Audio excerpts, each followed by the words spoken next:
espaço para o seu talento, onde você estiver, unindo a qualidade de uma universidade de verdade.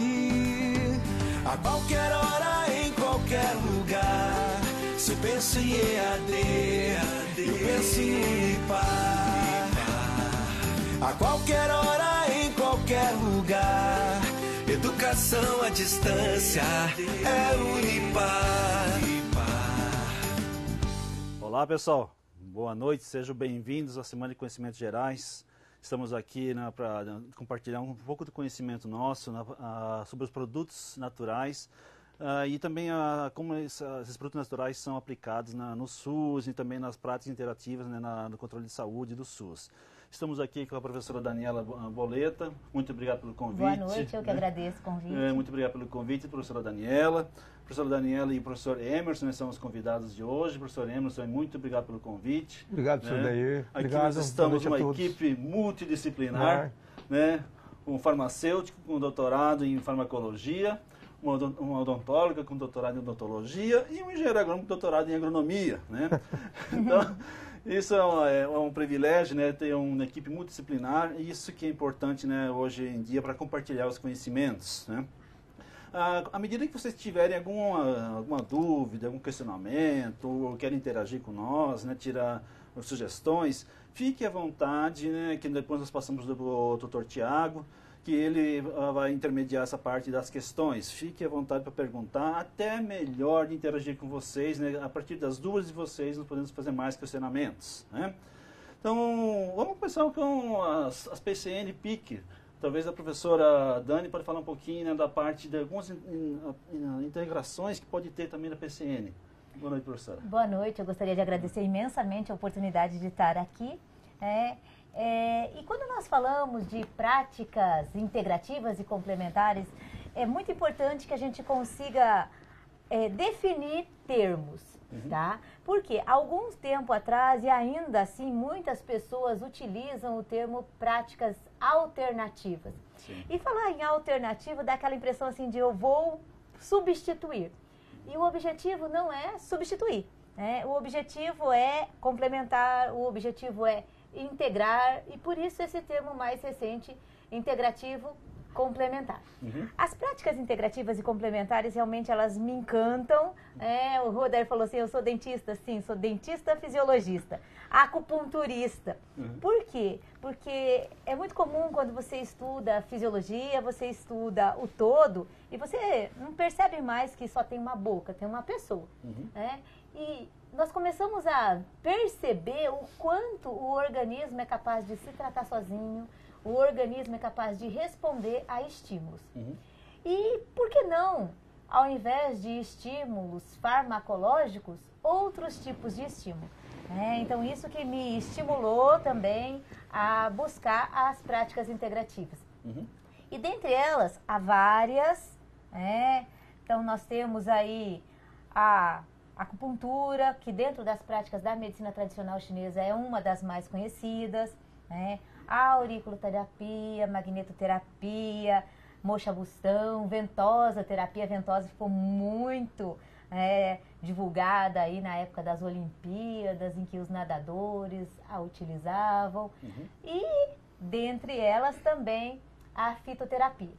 E a cada vez mais os resultados científicos vêm mostrando que esse é o futuro, além do que não tem os efeitos colaterais dos medicamentos e são tão viáveis quanto o uso dos medicamentos. Mas para falar de fitoterapia, ninguém melhor do que nosso amigo Cambé aqui para comentar a respeito. Cambé é o apelido aqui, que o professor ele nasceu perto de Londrina, uma cidade aqui no interior do Paraná, no norte e noroeste, no norte do Paraná, uma cidade grande aqui, uma cidade bonita para vocês conhecerem, e Cambé é do lado, tá? Ele nasceu em Cambé, o apelido dele ficou Cambé.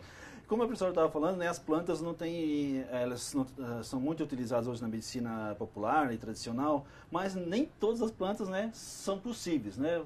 A parte da toxicologia, né, professor? Sim.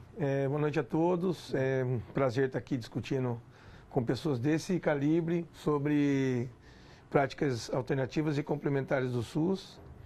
E como a Daniela comentou, é extremamente importante nós fazermos essa inter-relação de que são as práticas alternativas, integradoras no SUS, e qual o papel delas. Então, elas são alternativas no sentido de serem complementares às já existentes. Nós não queremos substituir essas práticas do SUS, que são os tratamentos convencionais que já existem. Elas servem para que você aproveite o conhecimento de várias tradições, de vários povos dentro do conhecimento científico e que você as integre junto com o conhecimento popular, de uma forma objetiva, aplicada e científica. Por que não? Porque nós temos que ter embasamento científico para poder aplicar essas informações e essas técnicas aqui mencionadas pela professora Daniela. No que tange a fitoterapia, é de extrema importância nós sabermos que dentro da política nacional das práticas integrativas e complementares do SUS, nós temos várias leis e programas dentro dessa grande lei. Então nós temos o Shiatsu, medicina, que é a medicina tradicional chinesa, que dentre todas que ela falou que hoje foi a única que nós não comentamos, a homeopatia, a fitoterapia, dentre outras. Então, por que a fitoterapia está dentro desse contexto? Porque nós temos as plantas medicinais e a fitoterapia no SUS. E esse é um programa que ele nasceu na década de 80. A primeira discussão sobre o uso de fitoterapia no SUS foi na década de 80, finalzinho da década de 80, em 1988. E ela se estendeu uma discussão muito grande no grupo de pesquisadores falando da utilização dela no SUS e como é que ela seria incorporada isso de uma forma científica, com conhecimento embasado. Se criou então em 2006 uma política que nós conhecemos hoje com a PNPIC, que nós temos ela totalmente atualizada a cada 2 anos ou pontualmente a cada ano, que a última que nós temos é de 2018. Isso, e o pessoal pode acessar o site, do Ministério da Saúde, da Anvisa, tá tudo lá. Que nós temos esses arquivos todos em PDF disponíveis para a leitura de vocês. Uma linguagem simples, objetiva. E esse de 2018, né, eu tive a honra de estar lá no congresso que foram inseridas essas 10 práticas integrativas. Eu digo a honra porque foi um convite para apresentar um dos trabalhos que foram realizados justamente para o uso dessas práticas integrativas no SUS, que nós trabalhamos com pacientes dependentes químicos, e o resultado foi muito bom. Então, usei acupuntura, auriculoterapia, e o que mais me impressiona lá, né, apesar de a gente ter ouvido muito falar das PNPICs, de utilizar muitas das práticas integrativas, o que mais me impressionou, né, e me deixou extremamente feliz, né, participando do congresso, foi ver que nesse congresso tinha mais ou menos 4.500 pesquisadores do mundo todo. Então, quando nós falamos das práticas integrativas, ainda poucos conhecem aqui no Brasil. Há um problema com relação à própria população, que muitas vezes não aceita, né? Há um problema com relação aos profissionais que desacreditam, e muitas vezes desacreditam porque isso não está na... Sua base de formação. Não está na grade curricular normal. Então, muitas vezes eles só têm contato depois em cursos de pós-graduação. Há problemas com relação aos gestores. Por quê? Porque isso demanda, né, dinheiro que muitas vezes eles não querem tirar daquilo que já está no contexto convencional, mas que isso funciona e que nos países em desenvolvimento, quase todas as doenças, e quando eu falo quase todas as doenças, inclusive o câncer, são tratadas com práticas integrativas. Então, eles substituem, por exemplo, quimioterápicos por fitoterápicos capazes de matar células cancerosas. Então, nós estamos, apesar de engatinhando, né, o Brasil está começando com a inserção dessas práticas para a melhoria da vida da população. E é barato também. É barato. Né? Isso é tão importante, esse ponto que a Daniela comentou, só para seguir a mesma linha e aproveitando o comentário que ela fez. A fitoterapia é embasada ela não é utilizada a esmo dentro do SUS. Tudo que nós utilizamos, ou na forma de rasura, que são os chás, ou na forma manipulada das farmácias de manipulação de fitoterapia do SUS, elas são feitas a partir de literatura científica. Ou seja, nós temos que ter publicações de pesquisadores, Tem um método com métodos científicos bem estatísticos por trás, empregados que nos sustentam através de mecanismos bem definidos que essas plantas funcionam. Vou dar alguns exemplos. Tudo, né? Isso. Modelos de obesidade, modelos de diabetes, modelos de hipertensão, modelos de ansiedade. Então, todos esses modelos que nós trabalhamos de eficácia, eles têm que ser comprovados também a sua segurança. Então, hoje, nós temos um grupo, por exemplo, vou dar um exemplo nosso aqui, dentro da Universidade Paranaense. Nós temos um grupo de professores hoje que trabalha não só com a parte de eficácia e segurança, mas também no cultivo dessas plantas, com o controle de qualidade delas, para que nós possamos realmente verificar, a partir dos seus bioativos, dos seus compostos gerados em diferentes tipos de cultivo, como elas interagem nesses organismos celulares. Inclusive, nós temos até um programa de pós-graduação, que é um mestrado profissional em plantas medicinais. Exatamente. Inclusive, nós três somos professores. Fizemos parte desse mestrado, desse programa, né? Exatamente. É um programa no sul do Brasil, um dos pioneiros, né? O único programa profissional na área de farmácia do sul do Brasil é o nosso programa da Universidade Paranaense. Então. E se a gente for pensar na odontologia, os fitoterápicos são muito recentes. Exatamente. Né? Então, em 2008 foi que foi feita a inserção, né? O reconhecimento pelo FO. Então, assim, 2008. 2008, desculpa. Parece que, realmente, parece que foi ontem. Sim. Só que poucos dentistas conhecem e poucos dentistas aplicam, o que seria um grande benefício para os pacientes. Sim. E isso é tão... Isso, tudo que nós estamos conversando aqui, na verdade, são consequência de ações, não só de legislações, mas também de ações conjuntas. Sim. Nos últimos 5 anos, a partir de contatos dos municípios, porque o Ministério da Saúde, a partir dessas políticas, criam editais de aprovação das plantas medicinais e a fitoterapia no SUS. Então, por exemplo, no ano de 2015, houve um edital para a criação dos arranjos produtivos locais e da criação de farmácia e manipulação de fitoterapia no SUS. O que é isso? Só para quem está de casa entender. O edital dava oportunidade para que o município enviasse uma proposta com dinheiro fundo a fundo, não sai do município, ele vem para o município. Então, o Ministério da Saúde lançou um edital com X de verba, com número determinado, onde todos os municípios do Brasil podem concorrer. Esse primeiro edital que nós participamos, colaborando, ele permitia que você criasse os arranjos produtivos locais. O que é isso? Tem uma verba que você crie condições para que os pequenos produtores, em áreas de proteção ambiental, cultivem as espécies vegetais medicinais que são estudadas com validação biológica, ou seja, que tem eficácia e com segurança, que elas sejam produzidas para que sejam entregues essas plantas com controle de qualidade às farmácias de manipulação do SUS e que elas sejam entregues à população. Isso faz parte de um programa. O Moarama, por exemplo, aprovou esse edital em 2015. Tanto é que nós estamos em fase, neste momento, da inauguração da farmácia de plantas medicinais e fitoterapia no SUS. Nós estivemos até com os alunos visitando a farmácia esse final de semana no módulo da professora Daniela. E assim, eu tenho que dizer que depois deu uma grande discussão ali, uma grande alegria, sabe, Cambé? Eles começaram a falar, eles falaram assim, nossa, não dá para acreditar que nós temos uma estrutura dessas aqui dentro. Eu falei, pois é, isso é esforço de quem, né, vai atrás, porque já que o Ministério da Saúde fomenta esse tipo de projeto, é importante que alguém realize e coloque isso em prática para validar para a população. Isso. E para quem está em casa poder entender, nada foi tirado do município, como a professora Daniela comentou, de verba da Secretaria de Saúde. Ela foi criada uma conta onde esse dinheiro vai ser investido para essa finalidade. Inclusive tem verba, custo para treinamento dos profissionais de várias áreas da saúde no SUS para esta terapia. Então todos eles são capacitados para que, inclusive, principalmente os médicos, possam prescrever essas plantas medicinais conhecendo seus mecanismos, seus efeitos tóxicos, suas interações com outras plantas ou outros fármacos. Então, todos esses cursos já foram realizados há 1 ano e meio atrás e serão realizados novamente no ato da implementação da farmácia de manipulação.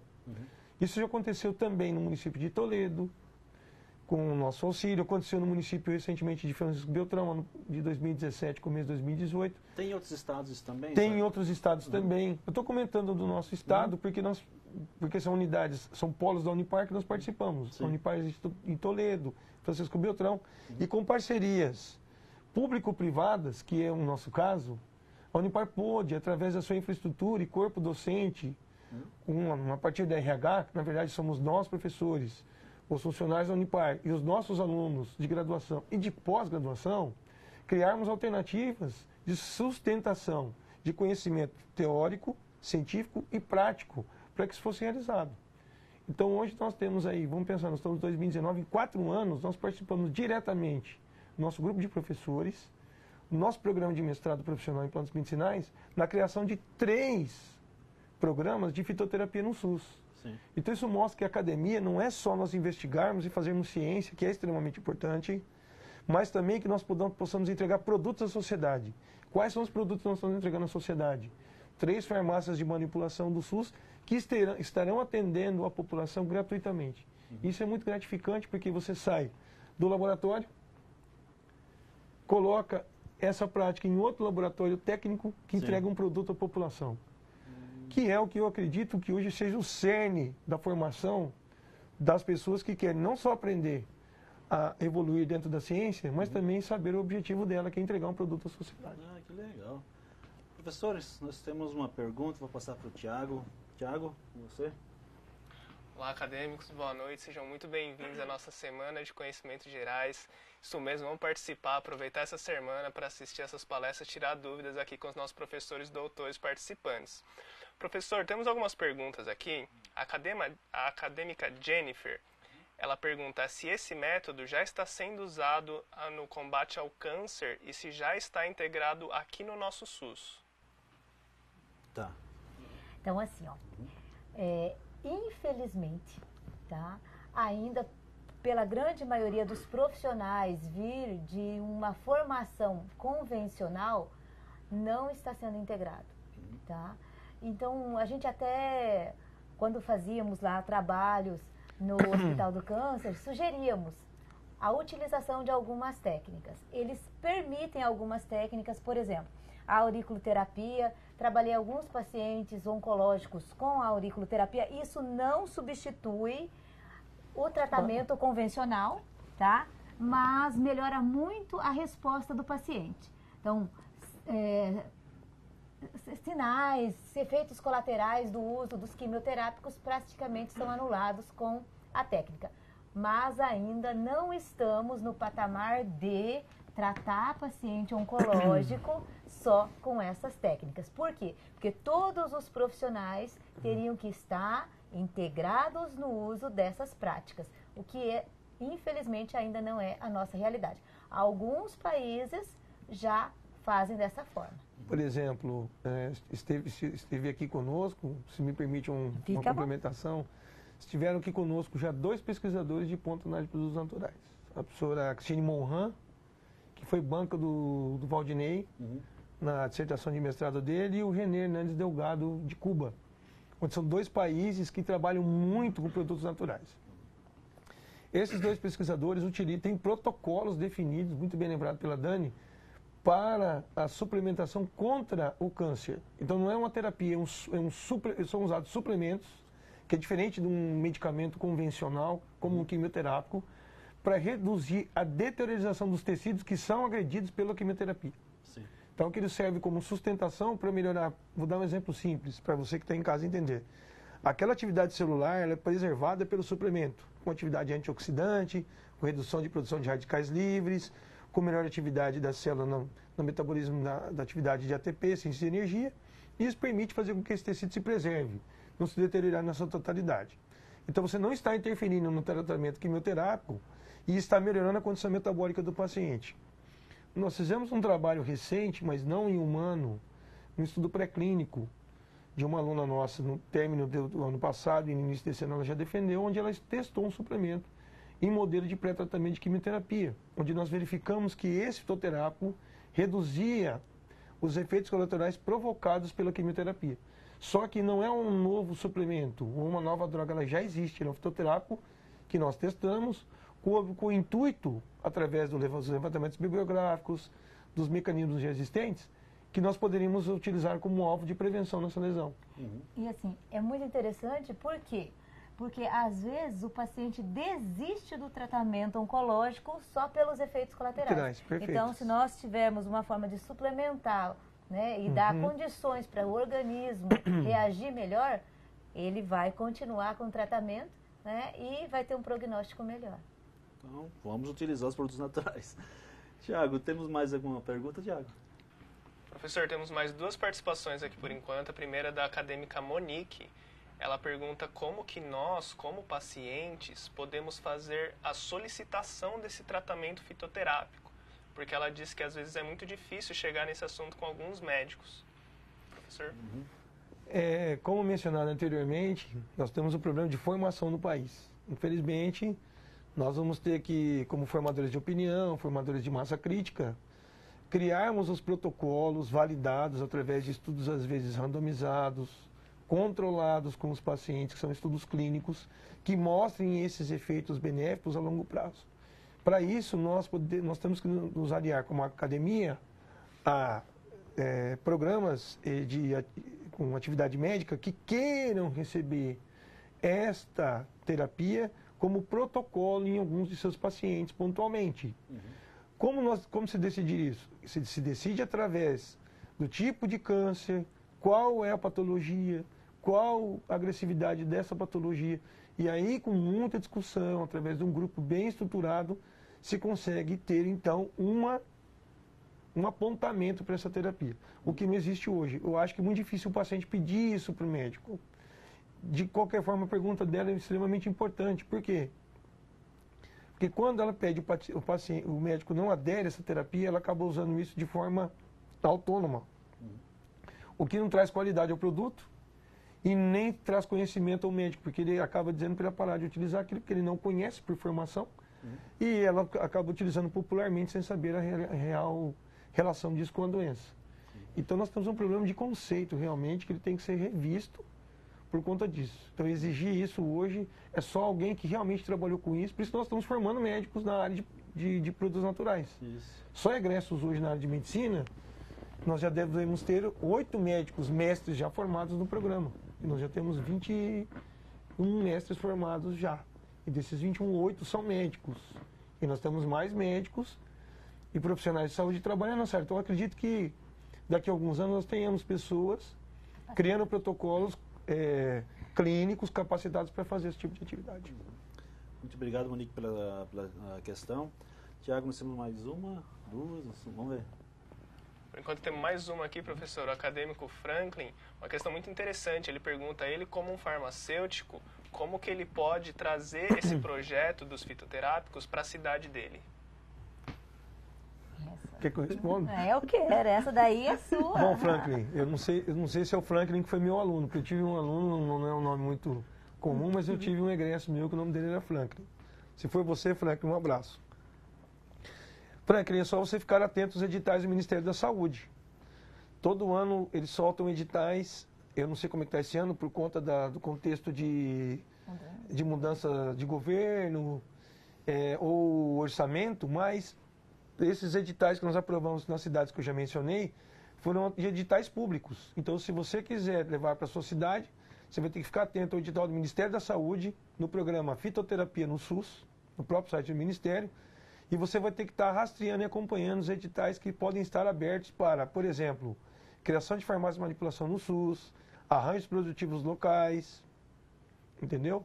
Inserção da fitoterapia no SUS, porque são vários editais, você tem que ver aquele que se encaixa no seu município.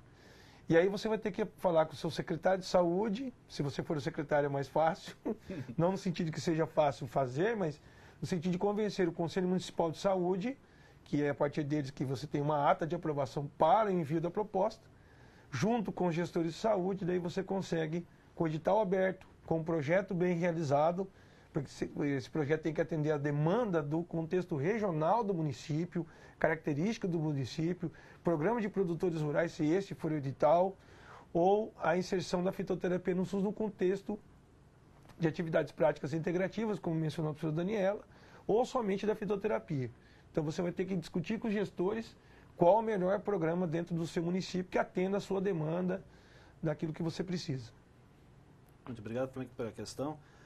Falando um pouquinho então na inserção dos médicos, né, que todo mundo fala que os médicos é difícil de trabalhar, recentemente nós tivemos uma dissertação falando, né, no uso de chás, que é fácil, né, de fazer, no controle da TPM, da tensão pré-menstrual. Pois é. Né? O professor Chalita, né, que é um dos médicos que defendeu essa prática. Aqui nós temos um orientador, que é o professor Emerson, né? Professor, o que você acha, então, da inserção dos médicos então, em outras práticas também, né? Por exemplo, no controle da TPM, utilizando o chá de camomila, né? A maçã e maracujá. Maracujá. Né? Isso foi uma ideia do próprio aluno, o Carlos Calisto, que é o nosso aluno de mestrado, defendeu isso recentemente. Até pedi para que ele venha falar aqui sobre isso, né? Calisto, se você estiver assistindo, quero que você venha falar aqui na Semana de Conhecimentos Gerais. Mas, resumidamente, a proposta dele é que as mulheres que têm TPM, elas têm variações hormonais muito grandes. E, além disso, elas consomem vários alimentos que estimulam esses processos inflamatórios e de dor e de irritabilidade que acontecem no período da TPM, que é por redução do nível de estradiol e aumento dos níveis de progesterona, redução dos níveis de serotonina, por exemplo, que é muito comum criar um quadro de mudança de humor nas mulheres e também de dores periféricas que acontecem normalmente. O que o Calisto propôs é que essas mulheres que tinham esses problemas, para participar da pesquisa dele, não fizessem uso de hormônios, não utilizassem medicamentos à base de cafeína, ou alimentos também, e não utilizassem nenhum medicamento anti-inflamatório ou que atuassem no sistema nervoso central. E como é que ele fez isso? Com muita leitura. Por quê? A camomila tem propriedades anti-inflamatórias a partir dos seus flavonoides. Como a pigenina, por exemplo, que é um composto dela, que mexe com a via da ciclooxigenase e, consequentemente, com citocinas pró-inflamatórias. A próprio fruto do suco do maracujá, que nós temos ali alguns flavonoides, um deles é isovitexina, que atua numa subunidade do receptor diazepínico, que é do diazepam, diferente do diazepam, então reduz a atividade ansiolítica.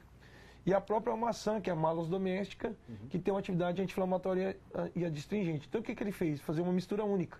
Onde ele pedia para fazer um chá de camomila, desculpe, que ele esperasse o chá resfriar através de uma infusão, tirasse a polpa do maracujá e mais a maçã e batesse em mistura única e utilizasse durante o período que antecedia a tensão pré-menstrual, durante o período aí de 10 dias, usado no período da noite.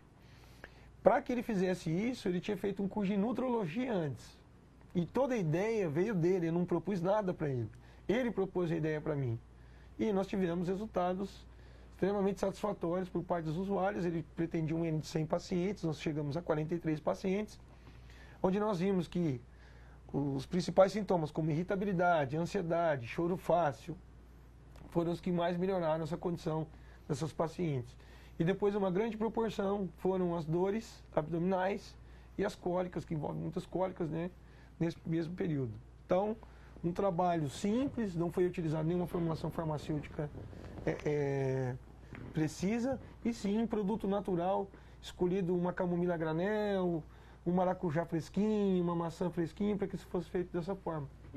Então, apesar de nós não sabermos exatamente quais eram os constituintes químicos ativos na totalidade dessa mistura, nós propusemos então um estudo clínico não randomizado e não controlado, que é validado isso dentro do contexto da participação dessas pacientes após a aprovação do comitê de ética, no qual você nos ajudou muito com os dados estatísticos para que a gente pudesse fazer a defesa dele.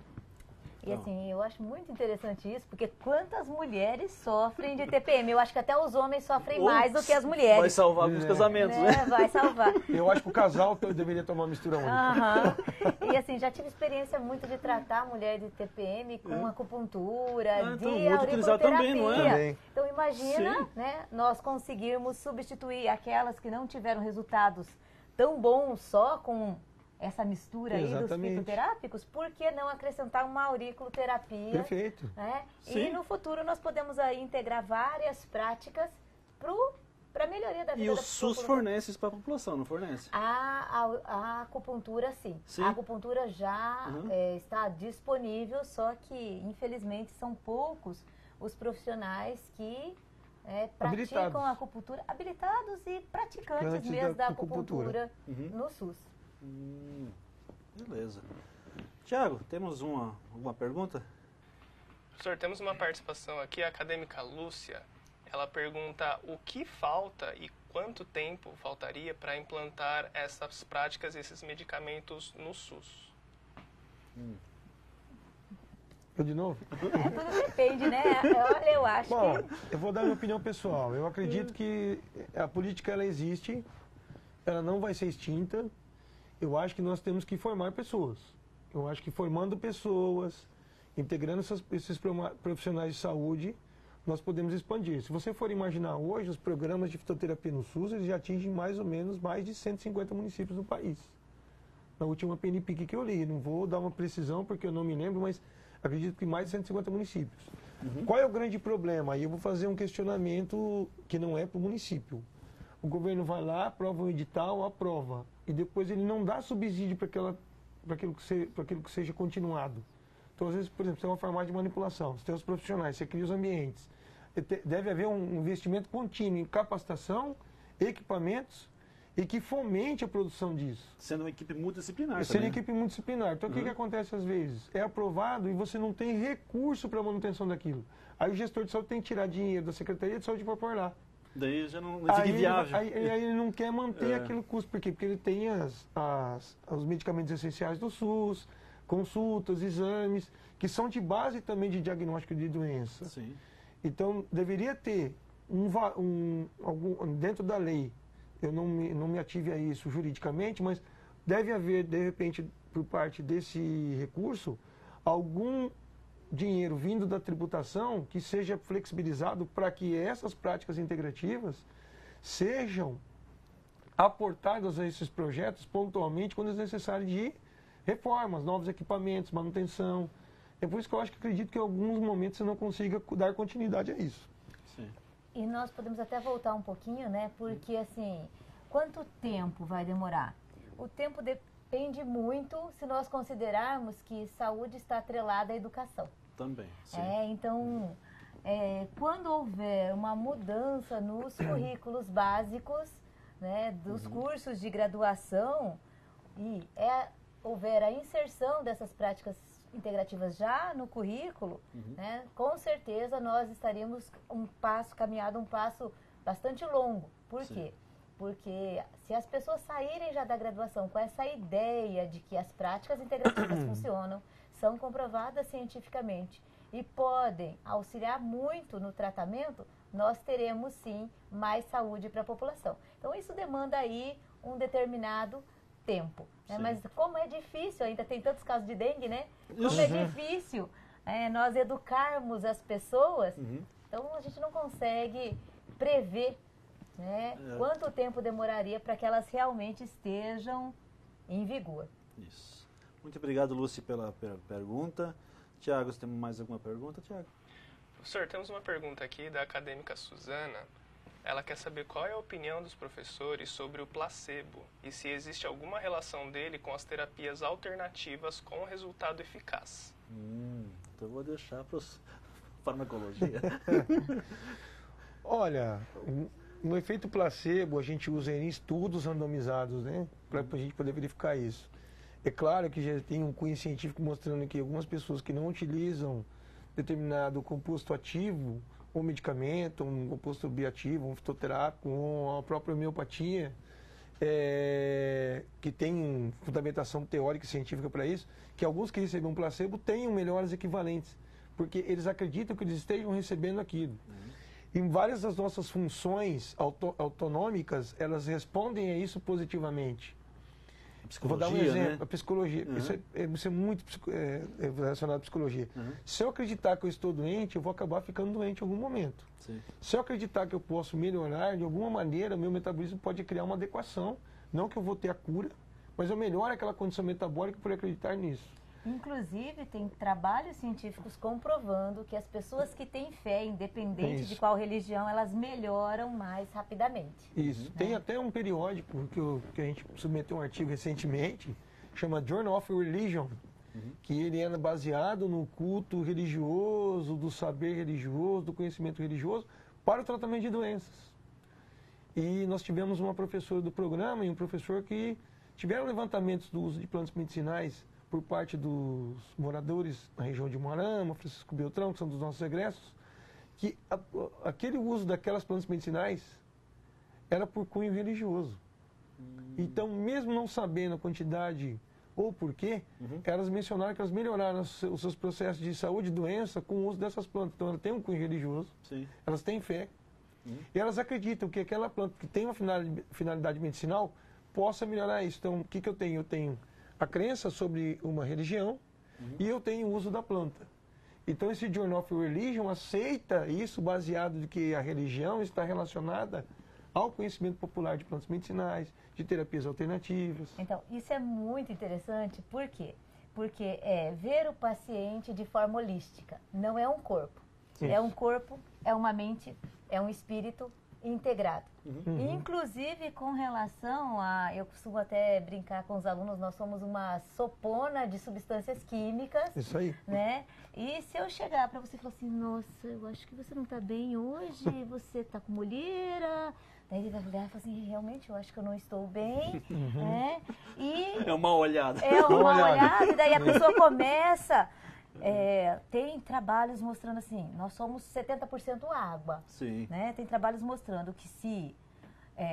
científico, tá, gente?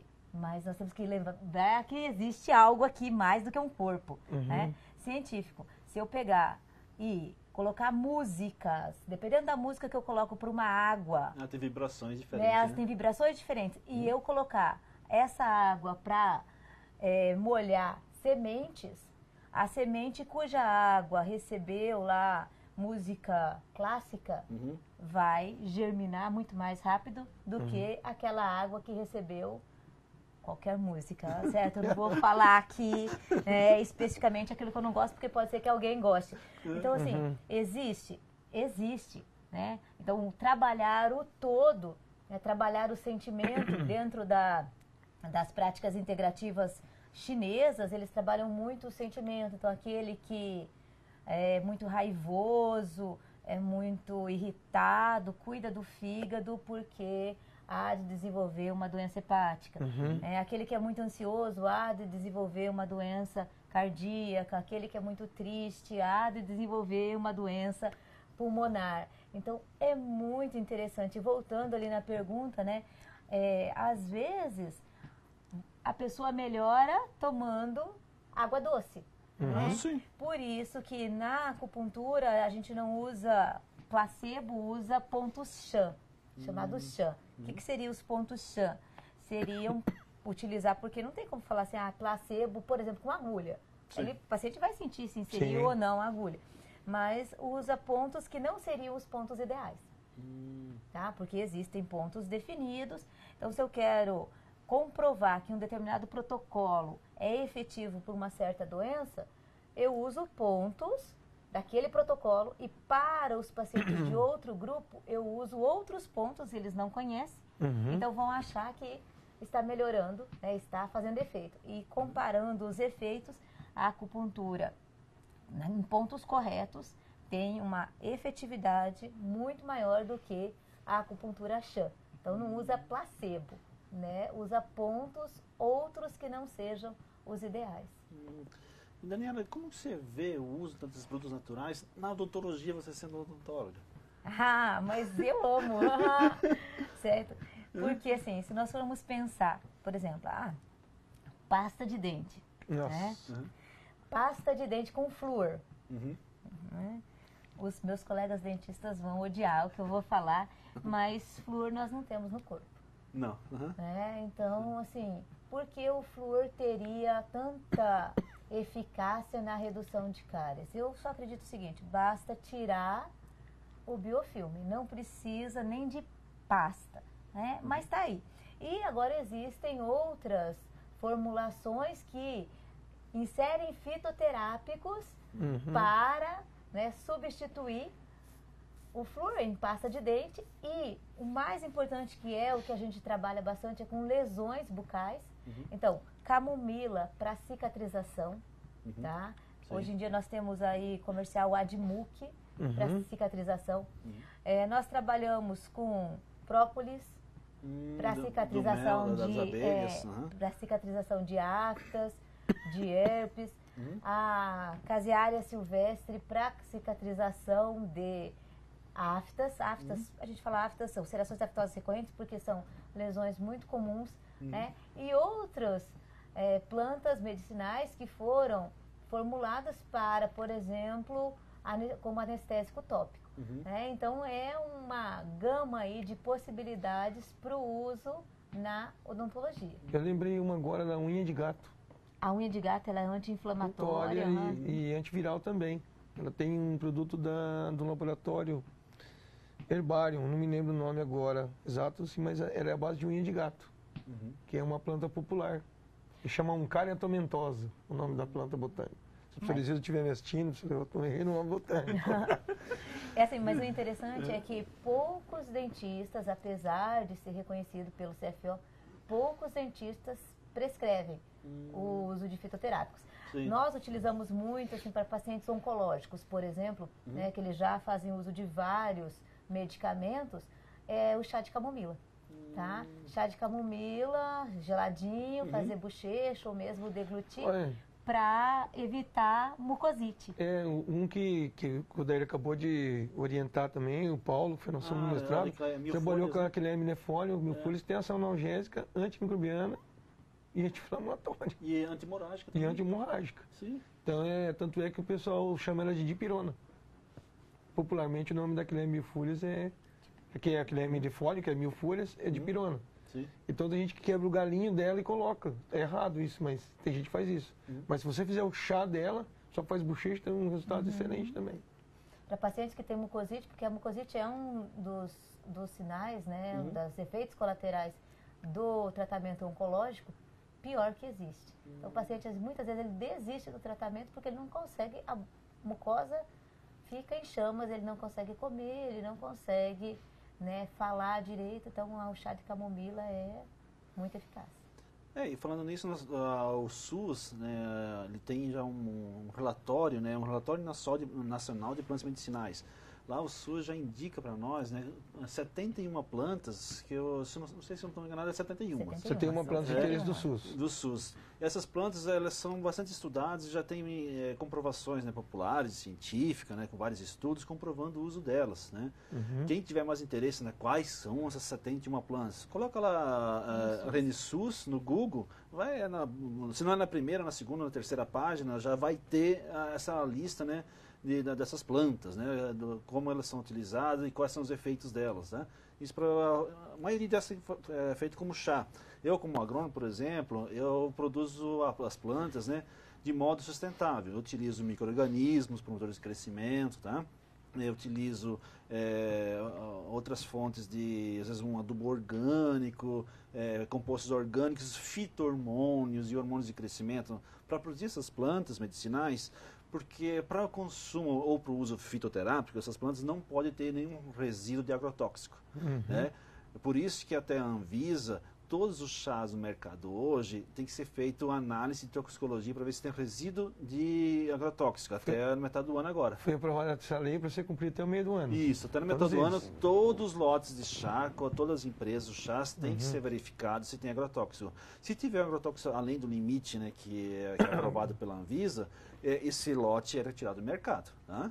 Então, para a produção sustentável de plantas medicinais, fitoterápicos, né, na fitoterapia em geral, não pode ter a inserção de agrotóxico, né, por causa que daí vai mascarar os bioativos. Né? Esses agrotóxicos vão mascarar os bioativos, que são os componentes ativos que vão fazer toda essa parte de fitoterapia. Podendo gerar outras doenças, inclusive. Isso, tá? Então, isso que, por exemplo, eu como engenheiro agrônomo, eu trabalho nessa parte que também é importante, porque precisa da produção das plantas, dos chás, para daí ter o uso medicinal. Tá? Isso. E isso é muito interessante para a agricultura familiar, né? Tem melhorado muito a vida dos agricultores. É um ganho de vida a mais, uma renda a mais. Que chama-se arranjos produtivos locais. Então, o grande problema é que muitas vezes esses agricultores estão envoltos de agricultura que é convencional, que usa muito agroquímico. Daí acaba por exemplo, por isso que aqui na região de Moarama foi aprovado só a produção disso na região do APA, que é a área de proteção ambiental, que é na sede do processo dourados à direita ali. Isso, então você que quer produzir plantas medicinais, consulte um engenheiro agrônomo para produção de fitoterápica de qualidade. Que não é Exatamente. qualquer local que você vai lá e produz. Mas você pode ter tua plantinha num vaso em casa, produzir, né, uma compostagem, num vasinho bonito, pode ir lá ter teu hortelã, né, o alecrim, né, pode, alguns são também que tomam temperos, né, não é todas as plantas que... A babosa, né, que é maravilhosa. Isso, tá? Então você pode produzir suas plantas medicinais, mas evite ao máximo utilizar agroquímicos. Use outros produtos de controle biológico de pragas e doenças, né, em plantas medicinais. O agrônomo deve ser competente para dar algumas indicações para vocês, tá? Utilizando micro-organismos, tá?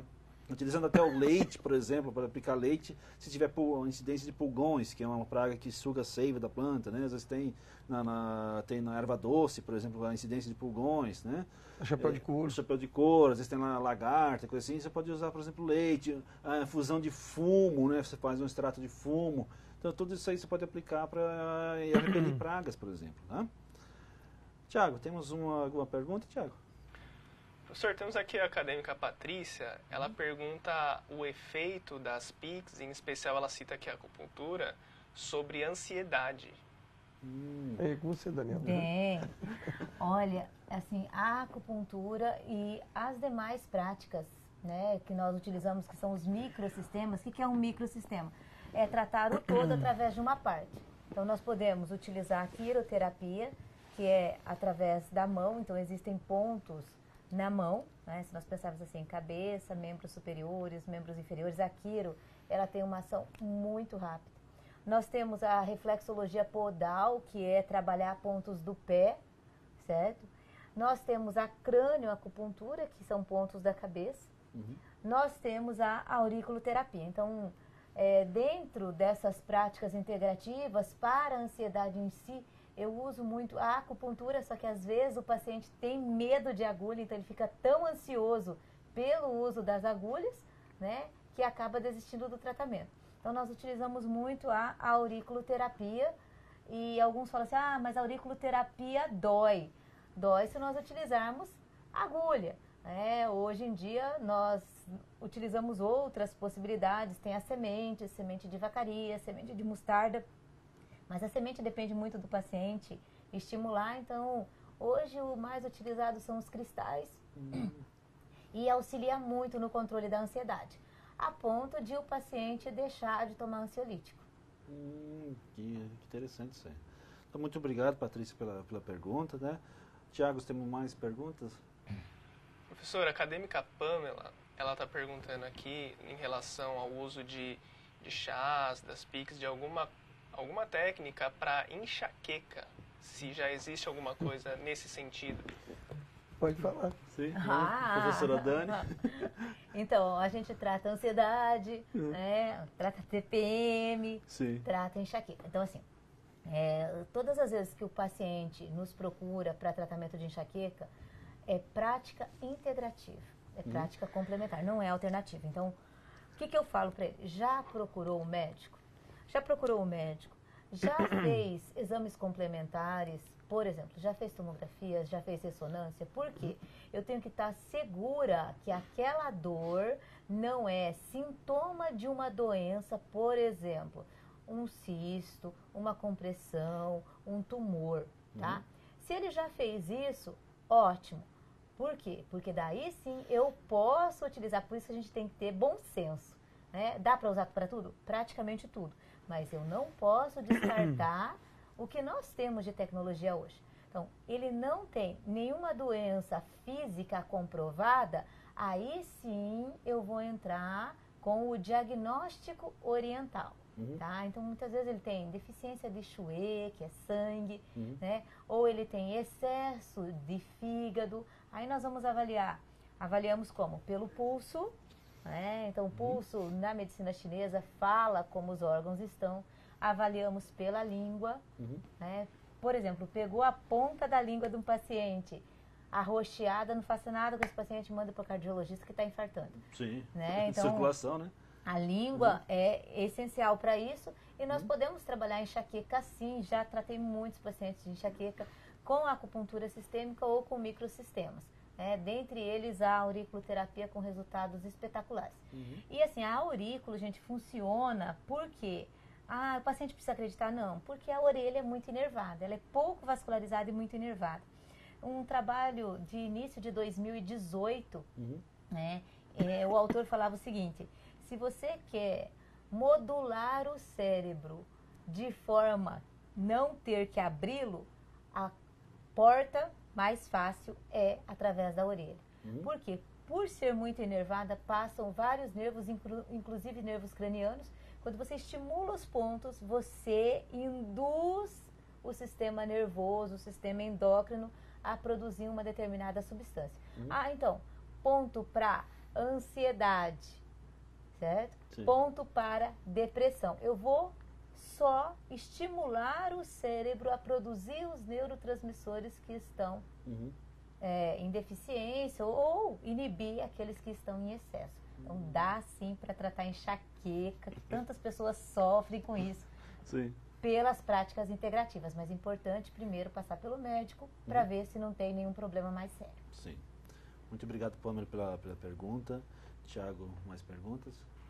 Professora acadêmica Nathalie, ela está questionando a respeito da efetividade do chá de malva e tanzagem no uso odontológico para cicatrização.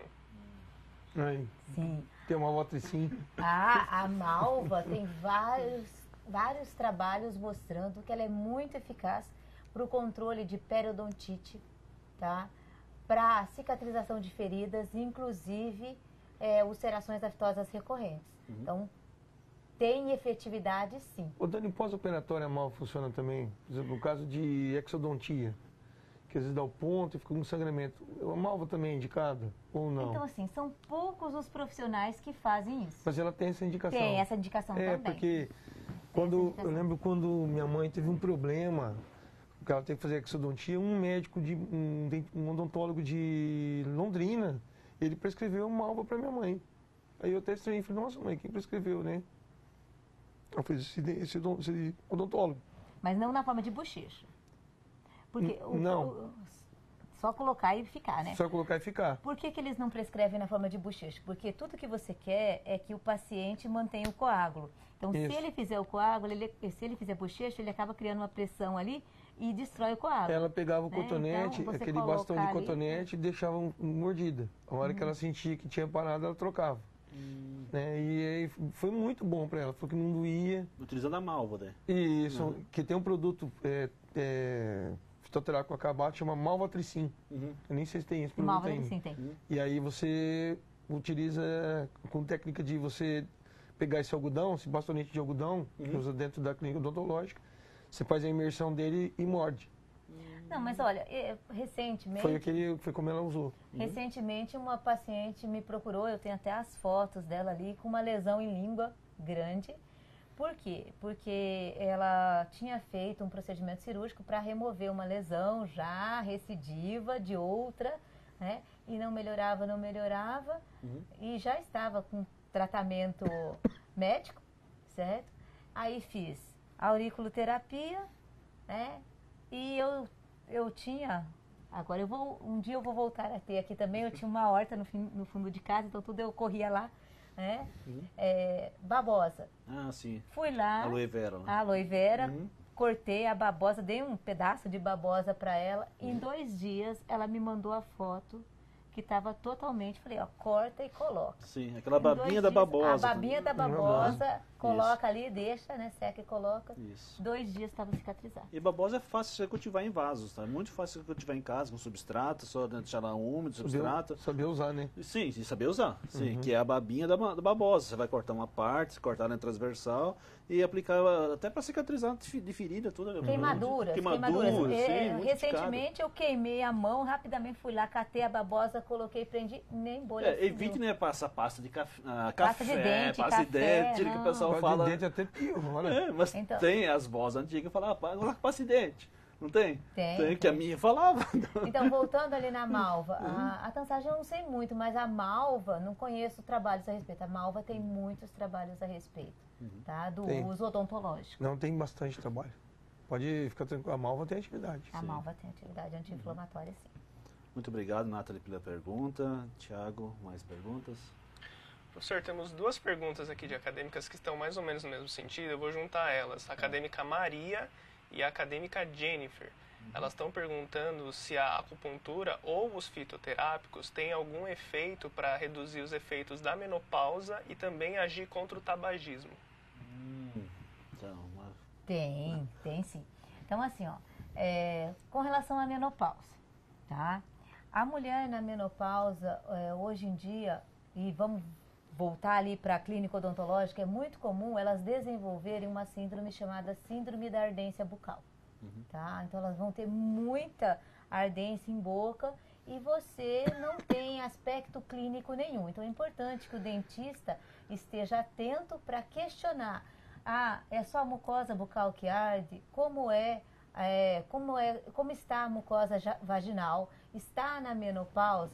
Muitas vezes quem faz esse tratamento é o ginecologista e faz através de reposição hormonal, né? Tem as possibilidades de efeitos colaterais. Então, podemos sim tratar com acupuntura. Existem pontos específicos para isso que melhoram muito a vida da mulher, tá? Temos pontos específicos para tratamento de pacientes na menopausa. E seriam, muitos deles, efeitos similares às mulheres que estão na TPM. Sim. Né? E aí poderíamos associar com os fitoterápicos. Recentemente nós fizemos uma pesquisa com um fitoterápico já existente a partir da planta da espécie vegetal Tribulus terrestris, onde nós fizemos uma parceria com a indústria, que é a Herbarium, que nos forneceu gentilmente o extrato da Tribulus terrestris, que eles produzem um medicamento chamado Androsten. Então foi uma parceria que nós fizemos. E nós fizemos um modelo de menopausa em animais de laboratório, que simulam realmente o quadro da menopausa. E o objetivo de você fazer esse modelo é que quando você retira os ovários desse animal num processo após a aprovação do comitê de ética, dos protocolos estabelecidos, e nós temos nossos colegas veterinários que nos auxiliam muito no processo de anestesia e pós-operatório dos animais, nós conseguimos criar um sistema controlado de modelo que a retirada dessa gônada, pela ausência do hormônio estradiol, leva à deteriorização da matriz óssea. Eu tenho menor formação de osteoblastos e maior quantidade de formação de osteoclastos. Resumidamente, eu perco células sadias de composição do osso e tenho maior produção de células degenerativas da matriz óssea. E o hormônio tem um papel fundamental dentro da estrutura de um receptor do estradiol para manter esse metabolismo ativo, ou seja, mantendo a renovação das células ósseas. Então, o objetivo nosso é que vários profissionais de saúde, da área de odontologia, da área de medicina, reclamam que os medicamentos usados para a osteoporose, em algum momento, pioram o sistema metabólico ósseo. Então, ao início, eles funcionam muito bem e, posteriormente, eles acabam implicando em problemas, por exemplo, até em implantodontia. A osteonecrose dos maxilares. Principalmente por bifosfonados, que hoje é medicamento de entrada para a osteoporose. Sim. E de onde surgiu essa ideia? O Androsten, olha, o nome dele é sugestivo. Ele tem uma saponina, que o nome dela chama-se protodiocina, que ela aumenta o trânsito da produção da testosterona. Sim. Mas não estou falando de mulher. Mas, na verdade, a mulher forma estradiol a partir da testosterona. E essa saponina da planta, ela estimula a produção de um outro precursor, que é o DHEA, DHEA, de hidroandronestinediona, que é convertida a testosterona, que é convertida a estradiol. Em suma, quando a mulher está na menopausa, os níveis de estradiol e DHEA dela estão baixos, que levam a essa doença, quando chega-se ao diagnóstico da doença. O que essa saponina faz? Ela estimula a produção de DHEA, o DHEA é convertido a testosterona, que é convertida a estradiol. E o DHEA também se liga ao receptor de estradiol. Então, o que ele faz? Ele muda a conformação do receptor e, em pequenas concentrações de estradiol, conseguem modular o metabolismo ósseo e você preserva a matriz óssea. O trabalho da Márcia, que é médica reumatologista, nós publicamos em modelo de osteoporose, avaliando dosagem de estradiol, DHEA e testosterona, aonde o uso do Androsten nesse modelo aumentou a produção de DHEA, reduzindo a deteriorização óssea e reduzindo a excreção de cálcio pela urina, que é um efeito colateral que é observado nas mulheres que têm osteoporose. Então, nós reduzimos a excreção de cálcio por correção do metabolismo através da planta, sem usar hormônio, sem usar bifosfonado. Isso foi comprovado através de histologia, dosagem de hormônio e densitometria óssea, porque nós conseguimos fazer um modelo de densitometria que é feito em humano no animal. Ou seja, dá para corrigir? Dá. Tanto é que esse trabalho, a gente ficou até feliz, né? Não pode ser modesto, não. Tem que contar. Nós ganhamos da revista Journal of Medicinal Food destaque na capa com um dos melhores trabalhos dessa revista. Foi publicado recentemente agora, foi esse mês, mês passado, mês de março. Finalzinho de março. Saiu a publicação online e é uma aluna nossa, do nosso programa. Está livre para o pessoal baixar? O OpenAccess, ele foi tão baixado que ele ficou de acesso livre. Sim. Então, na revista Journal of Medicinal Food, você pode procurar a palavra-chave tríbulos terrestres, vocês vão achar o artigo na íntegra, está em inglês, com todas as informações. Mas eu uso o Google Tradutor. Ou vá até a biblioteca da Unipar, que nós temos uma cópia em português. Também, disponível na biblioteca do trabalho da Márcia. Tiago, ele perguntou da menopausa e... Tabagismo. Tá. Com relação ao tabagismo, eu ia falar do alcoolismo, já estava indo para o outro lado. Com relação ao tabagismo, gente, essas práticas são muito eficazes. Eu trabalhei vários pacientes, só que a primeira coisa, tabagismo é o paciente querer, né? Então ele precisa, como tudo, ele precisa querer. Existem pontos que nós utilizamos da acupuntura sistêmica, existe um ponto, inclusive, que são 3 pontos associados, que é chamado de doce-mel. Você usa esses 3 pontos, o paciente vai tender a ter ânsia de vômito só de sentir o cheiro do tabaco. É por isso que eu digo que o paciente tem que querer, porque seria antiético eu utilizar esses pontos no paciente sem que ele soubesse, sem que ele quisesse, porque ele acaba passando muito mal, tanto sistêmica quanto a auriculoterapia, a ponto dele desistir do tratamento, desistir do vício. Também. Muito obrigado, Maria e Jennifer, pelas perguntas. Tiago, mais perguntas? Professor, temos aqui de novo um caso parecido, em que 2 acadêmicas fizeram perguntas no mesmo sentido. A acadêmica De Ângeles e a acadêmica Neuza. Elas estão perguntando a respeito de alergias. A Neuza comenta que tem uma alergia no pescoço e a De Ângeles ficou com uma alergia abaixo dos olhos. Elas perguntam se, no caso da fitoterapia ou algum chá, seria eficaz para esse tipo de alergias. Olha, nós temos trabalhos específicos com modulação de citocinas pró-inflamatórias. Se elas atuam diretamente nos processos alergênicos, eu acredito que não.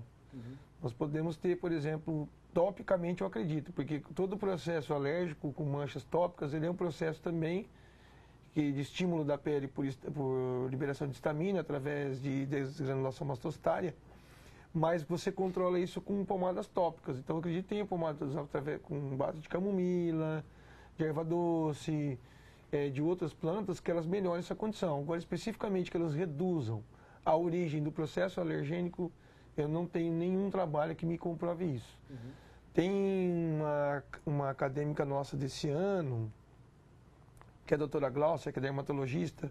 Ela está no 2º ano do mestrado dela, ela está fazendo um trabalho com o professor Ricardo, com Physaris, eu lembrei o nome do fitoterápico. Da planta? Da planta, que ela tem um efeito tipo corticoide. Então, ela reduz o processo alérgico promovido pela atividade que ela exerce. Então, vamos explicar rapidamente o que ela faz. Ela emite um laser para tirar as manchas da pele, como dermatologista. E, às vezes, ela tem que usar um corticoide para diminuir o processo inflamatório gerado, que chega a gerar um processo alérgenico. Então, o Physaris, ele tem um constituinte químico que ela faz o efeito tipo corticoide. Então, eu acredito que você reduz as manchas. Então, é um fitoterápico que foi doado para ela, pela empresa, para que ela fizesse esse estudo também nos pacientes dela na clínica. Que é o que eu lembro que eu estudei, que eu ajudei no início do projeto dela, dentro do mestrado. Está aprovado no comitê de ética e ela está em fase de execução da pesquisa dela. E uma molécula de produtos naturais muito comentada, né? O canabiol, né? Canabidiol. Canabidiol. Como é que está essa questão de liberação? Como é que está a pesquisa no canabidiol, né? Que vem da cannabis, né? Olha, nós tivemos a grata satisfação de ter o convite da indústria farmacêutica, através da empresa Prate Dona Dulce, com termo de cessão da Unipar, para que eu fizesse uma pesquisa de segurança dessa molécula. Então, por motivo de contrato, eu não posso revelar os resultados, mas sim. o que eu posso antecipar para vocês é que o estudo dela tem fase já de entrada no mercado. Então, ela está entrando no mercado porque ela é segura. Tá? Ela é muito segura. E ela é usada em quais tratamentos? Ela está sendo indicada principalmente para o tratamento do Parkinson. Está sendo indicada para o tratamento de processos com atividade, também com aplicabilidade com atividade anti-inflamatória. E também tem aplicações dela para modelos de Alzheimer. Sim. Então nós vamos ter uma melhoria muito grande. Isso tem vários trabalhos em modelo de Parkinson e modelo de Alzheimer. Qual que é a grande vantagem que eu vejo nisso? Nós temos os medicamentos convencionais que melhoram a condição do paciente, mas eles não melhoram na sua totalidade. E a via do canabidiol que exerce essa atividade é uma via diferente desses medicamentos convencionais. E a grande sacada da indústria em relação a ela é que hoje o canabidiol não precisa mais ser sintetizado a partir da maconha. Da cannabis, né? Já tem trabalho. Mas a origem é de produtos naturais. Sim, ele é um bioativo, mas olha só que interessante. Um pesquisador, se eu não me estiver enganado, na Suíça ou na Alemanha, ele descobriu a rota de síntese do canabidiol através da levedura de cerveja. Da Saccharomyces. Da Saccharomyces. Então ele conseguiu criar uma rota para a produção do canabidiol. Ou seja, ele não tem que cultivar a planta que reconhecidamente é uma planta proibida. Mas então foi através de uma modificação genética, transgenia. Transgenia, e ele achou uma rota de síntese dela. Sim. Que é feito depois em fermentadores. Isso. E daí você cresce em grande quantidade de levedura, que nem é produzir cerveja. Isso. Você purifica, isola e... Perfeito. E aí tem duas maneiras de você produzir. Que eles me explicaram que eles estão tentando ver qual a melhor viabilidade no mercado. Tem o canabidiol sintético, que é isolado, e o fitofármaco a partir do canabidiol, que eu acho que é esse que eles vão acabar, na minha humilde opinião, utilizando. E eu acho interessante, que é um custo menor. Porque assim, recentemente, trabalho agora de março de 2019, mostrando o uso, né, do princípio para reparo ósseo em implantes dentários. Também? Também. Tá? E voltando ali na questão dela sobre alergia, a gente puxa para o nosso lado também, né? Toda alergia na medicina chinesa vem de deficiência de pulmão. Então eu preciso entender o emocional dessa pessoa. Tristeza, depressão. Tristeza, depressão é algo que pulmão manifesta em pele. Então quem tem psoríase, quem tem vitiligo, quem tem doenças de pele, eu preciso avaliar a energia de pulmão. Tá? Então a partir do momento que eu tonifico o pulmão, eu diminuo a tristeza. Mas tem como melhorar isso? Né? Tem. Então existem pontos de tonificação de pulmão, pontos de sedação de pulmão. Eu consigo melhorar. Sabe, depois que você fez esgotou todas as possibilidades de tratamento, não melhora a reação alérgica. Se você, né, busca o acupunturista, porque geralmente só busca depois que já fez tudo isso, a gente trabalha a equilibrar a energia dos órgãos, melhora muito a reação alérgica. Então, muito obrigado pelas perguntas. Tiago, mais interação, mais perguntas? Professora, a acadêmica Michelle, ela está comentando aqui a respeito de estresse, ansiedade e depressão. Ela diz que ela faz um tratamento de acupuntura e auriculoterapia, porém ela sente que esse tratamento não está sendo muito eficaz, que depois de algum momento ela volta a sentir os sintomas. Ela quer saber se isso é normal, se acontece isso mesmo, ou se ela deve partir para algum outro tipo de tratamento fitoterápico. Então, assim, a acupuntura, ela não trata a doença, ela trata o doente. Eu sempre falo que não é um casamento. Tá? Por quê? Porque você começa com sessões semanais, agora eu não sei qual está sendo o esquema de tratamento dela.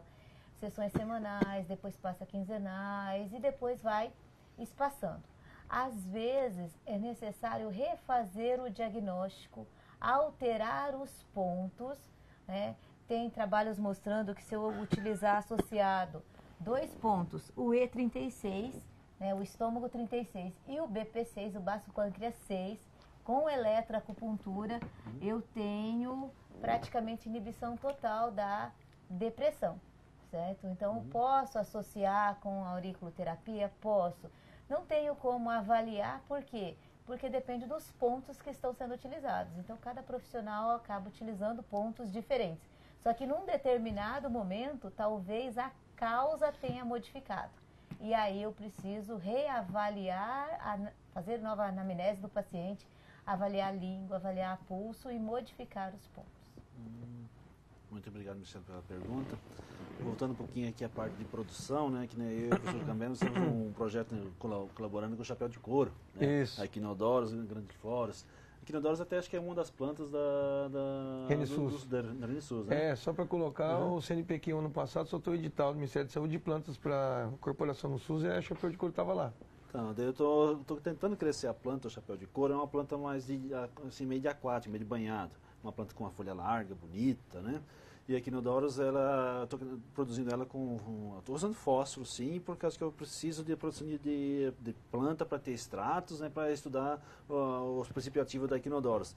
E, para nossa felicidade, a Equinodoros até foi aplicada até patentes, né? Como é que funciona assim para esse uso industrial dela? É porque esse é outro ponto que nós estamos discutindo bastante no programa e na universidade. Se eu não estiver enganado, 2017 foi criado, através de um projeto aprovado pela Diretoria Executiva de Gestão da Pós-Graduação, a professora Evelyn que enviou, o Núcleo de Inovação Tecnológica, conhecido com a sigla NIT. E o Núcleo de Inovação Tecnológica, dentre outras atividades, ele tem um eixo na orientação e registro de patentes. Então, nós começamos a estudar essa planta, ela começou a casa, nós fizemos um modelo de diurese com ela, que ela tem uso popular com atividade diurética, e nós fizemos esse modelo animal controlado e achamos uma redução de colesterol nos animais, um teste bioquímico, é um acaso que nos chamou a atenção. E nós fizemos um modelo muito simples, que é um extrato que é o precipitado do infuso da folha. Vamos traduzir o que é isso. Você pega parte da folha, seca essa folha, tritura e você ferve a água, deixa ela mais ou menos 100 graus, ela resfria um pouquinho, pode borbulhar, você verte mais ou menos 1 litro de água em 100 gramas de extrato em pó.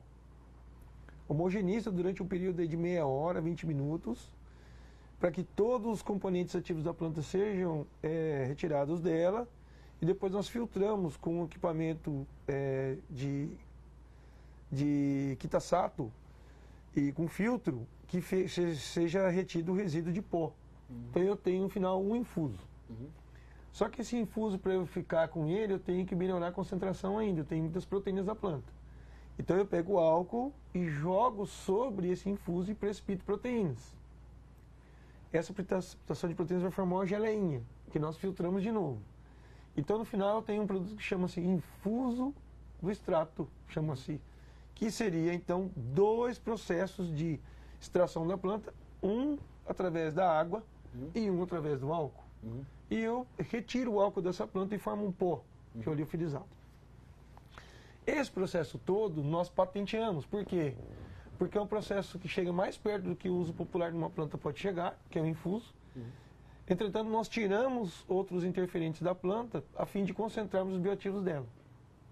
E toda essa padronização nós fizemos aqui na Unipar. E aí nós fizemos a patente da formulação dela, foi registrada no INPE. Nós já temos o registro. E a partir dessa formulação nós estamos pensando em criar um flaconete ou um pó liofilizado para que você solubilize e tome ele para a finalidade que ela existe, que é diurética, anti-inflamatória, e um modelo que nós fizemos, muito bom, que é o modelo que a Anvisa pede que a gente faça para modelo de doença cardiovascular em lagomorfo, em coelho, não é em roedor. Porque o roedor, ele não desenvolve doença arteriosclerótica, ele faz aumento de colesterol, mas ele não faz lesão arteriosclerótica ao ponto de eu avaliar um eletrocardiograma nesse animal, que eu possa avaliar o QRT, que é o eletrocardiograma do animal.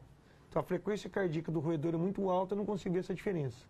Resumidamente, o que a Anvisa pede? Que seja feito em coelho, que tenha taxa metabólica mais precisamente equivalente à do homem, e eu faço esses testes em espécie não roedora. Então nós criamos esse protocolo na Unipar, já estamos no 5º protocolo. Nós temos um biotério de coelhos certificados pelo COBEA, Ou seja, o Comitê Brasileiro de Experimentação Animal. Isso, então, tudo passa por com comitê. Um projeto estruturado. Nós somos, se eu tiver certo, eu acredito que o Luciano vai confirmar isso, que ele mesmo me disse, nós somos o único biotério certificado do Paraná para fazer experimento com coelhos da espécie Nova Zelândia. E nós tivemos efeitos finais cardioprotetores e arterioprotetores da chapéu de couro, ou seja, em vez de eu posso utilizar, por exemplo, uma vastatina, como assim, vastatina para reduzir colesterol. Mas olha que interessante, ela não reduz a formação da placa, ela reduz o nível de colesterol. A planta, ela reduz o colesterol e reduz a formação da placa. O que nós acreditamos? Que ela interfere na atividade da enzima, que adere plaquetas no endotélio do vaso, e, consequentemente, isso também não cria um problema de hipertrofia cardíaca. Acho que foi ano passado, estava publicado. Nós publicamos um trabalho na planta médica e outro está sendo aceito agora na Journal of Medicinal Food também. Mais novidades para vocês. E a simvastatina, que é um dos remédios mais utilizados, pode ser. Só que a ideia nossa, Dani, até foi bom se comentar, nós fizemos 4 estudos já. Nós fizemos com as 7 sangrias, que é a Cúfia catargenensis, nós fizemos com a Echinodorus grandiflorus, que é chapéu de couro, nós fizemos com a Ilex paraguensis, que é erva mate. Sim. E agora nós estamos na 4ª planta, que é a Pinheiro cauliflora, que é jabuticaba. Jabuticaba que é um popular, projeto nosso, interessante, né? Isso. Rico em flavonoides. Antocianinas, ácido elágico, que nós também já estamos em fase de escrita da patente e formulação. E por que a gente faz a patente? Que é a pergunta dele inicial. Para proteger o nosso estudo. Porque senão alguém vai pegar esse artigo, nossa metodologia, e vai começar a produzir esse extrato. E nós quebramos a cabeça para produzir uma maneira que seja reprodutiva, a fim de que nós tivéssemos um concentrado de bioativos que fizesse essa atividade. Então hoje nós temos um marcador da planta nessa formulação, que é o mais preeminente. Precisamos da tua ajuda para melhorar o cultivo dela e produzir o mesmo extrato para ver se aumenta a produção dele e testar novamente no mesmo modelo em doses menores, para ver se nós aumentamos a efetividade nesse mesmo modelo. Outra planta de muito interesse é a amora, né? A amora, todas as famílias das mirtáceas nós queremos estudar. Sim. Mas finalizando, a minha ideia é pegar essas plantas que têm atividade já comprovada e associar a simvastatina. Porque eu não acredito que nós vamos tirar a simvastatina do mercado, porque ela está no SUS, ela é gratuita, ela é muito barata, ela está na farmácia popular. Então, qual é a sacada da simvastatina? Temos que dar um adjuvante para ela. Então, qual seria o adjuvante? Quais os efeitos colaterais que ela tem? Ela altera a função hepática, ela promove a rabdomiólise, então, altera a função hepática das transaminases, isso é esperado dela, porque ela atua numa enzima da síntese do colesterol no fígado, que é a HMG com a redutase, e ainda nós temos o problema dela que ela atinge e causa dor muscular. Então, se nós associarmos essas plantas com doses já efetivas com a simvastatina, será que nós melhoramos a atividade hipolipemiante, reduzimos a dor e melhoramos o metabolismo desse paciente para a prevenção de doença cardiovascular? Essa é uma hipótese que eu já conversei com os meus colaboradores, o Dr. Arquimedes da UFGD, para que a gente possa fazer, então, um modelo muito bem próximo do que acontece com o ser humano. Porque muito ser humano, os pacientes utilizam simvastatina como chá. Falando nisso, tem os medicamentos químicos, né? Tem os efeitos colaterais. E as plantas também têm efeitos colaterais? Tem efeitos colaterais também, como qualquer outro fármaco. Por exemplo, nós não avaliamos isso porque a gente queria ver o modelo da doença, mas acredito eu que ele altere, por exemplo, transaminases, que são as enzimas hepáticas que nós utilizamos como marcadores. Nesse modelo ela não protege a função renovascular, que o rim também é afetado pela obesidade. Então não é que ela provoca, mas ela também não previne. Então especificamente o alvo dela é o efeito arterioprotetor e cardioprotetor. Então ela não tem efeito renoprotetor nem hepatoprotetor. Então eu posso atribuir com efeito colateral? Não. Mas eu também não posso dizer que ela melhora essa condição. Né? Até porque o modelo que a gente utiliza nesses animais de doença, incorporando colesterol à ração, é um modelo bem agressivo. Então talvez para eu ver se elas recuperam ou não, se é efeito colateral, eu teria que tratar por períodos maiores de tempo, para ver se seria revertido ou não. Mas você falou da Ilex paraguensis, que é a erva mate. Ela tem que ser usada como chimarrão ou pode ser como tererê? Será que vai ter o mesmo efeito? Não sei. A forma que nós usamos... Não sei te responder. A forma que nós usamos foi na forma de tererê. A gente fez a frio. Ah, a frio. Fez a frio. Mas os gaúchos, os catarinenses, tomam bastante ele com água quente, que é o chimarrão. Que é o chimarrão. Né? Isso tem diferença, assim, na extração. Inclusive, eu fiz uma banca de doutorado com um estudo em humanos disso. Então, ela testou uma formulação da ílex liofilizada na forma de comprimido, reduziu vários parâmetros cardíacos importantes, mas não foi associado ao modo de uso de chimarrão ou tererê a frio. Foi formulado de uma forma em pó, ele pegava a cápsula e usava, ele não ficava lá, era concentrado, porque imagina o tanto de chimarrão que o paciente tem que usar para poder fazer esse efeito. Mas ela já está comprovada, os efeitos antioxidantes da ílex. Nós defendemos uma dissertação de mestrado do Washington, que ele fez o estudo da ílex no período gestacional, porque muita mulher usa o tererê, o chimarrão na gestação, e ninguém tinha feito esse estudo, e os efeitos foram negativos, então pré-clinicamente ela é segura. Os dados que nós fizemos em modelo de toxicologia reprodutiva. Então, todas essas informações nós estamos colocando dentro desse sistema que vai encaixar na RNSUS. Inclusive, tem artigos nossos lá que já estão como na atualização das monografias da RNSUS, sendo incorporados a ela, não só com eficácia, mas também como segurança, naquele link que você já mencionou para as pessoas. Isso. E Dani, como é que você vai usar as tuas ideias agora para novos projetos de pesquisa utilizando produtos naturais na odontologia? Então... um dos trabalhos que nós estamos agora fazendo esse ano é utilizar, né, uma planta que é a Casearia silvestre para tratamento de estomatite protética. O que é estomatite protética? São lesões causadas no palato pelo uso de prótese total, né, lesões associadas muitas vezes a fungos, à falta da higienização. E assim, uma grande porcentagem dos pacientes que têm prótese total, utilizam prótese total, né, acabam desenvolvendo essas lesões, que muitas vezes até inviabiliza o uso da prótese, porque com o passar do tempo, dependendo do grau da lesão, pode causar um certo desconforto, não chega a dor, mas ardor a ponto de o paciente, né, querer não utilizar mais a prótese. Lógico que tem que ser associado à higienização, mas como é um processo inflamatório, né, e essa planta, a caroba, né, popularmente conhecida, ela tem atividade anti-inflamatória, então nós vamos estudá-la no tratamento de estomatite protética. Tá vendo? Mais novidades na odontologia. Né? Aguarde as cenas nos próximos capítulos. Professor Emerson, uma outra planta que modelo estudaram bastante no grupo é a Echinacea púrpura, né? Echinacea purpúrea. E a purpúrea. Né?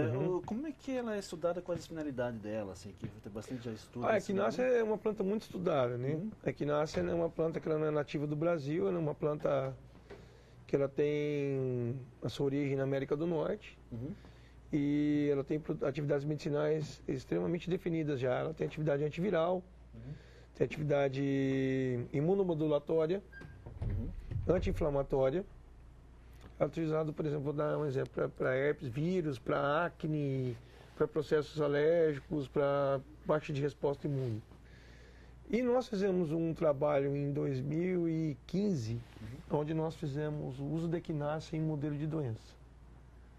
Então, nós incubamos nos animais taquizoítos de cepas de Toxoplasma gondii, que é uma doença infectocontagiosa de fator de risco muito grande em gestantes. Que é um paramécio, que é um protozoário. Exatamente. Uhum. Intraabdominal, onde esses animais, quando recebem isso, eles não forem pré-tratados, eles morrem. Uhum. Porque o tamanho é o nível de infecção que é provocado. Uhum. E a droga padrão utilizada é pirimetamida. Nós não temos outra droga de interesse. E o parasita da T. gondii, o que ela faz? Ela reduz a apresentação de linfócitos CD4, que são de mecanismos de defesa contra esses agentes infecciosos. Então ela silencia isso. Uhum. Como a Echinacea, ela começa a estimular as células apresentadoras de antígenos, inclusive linfócitos CD4.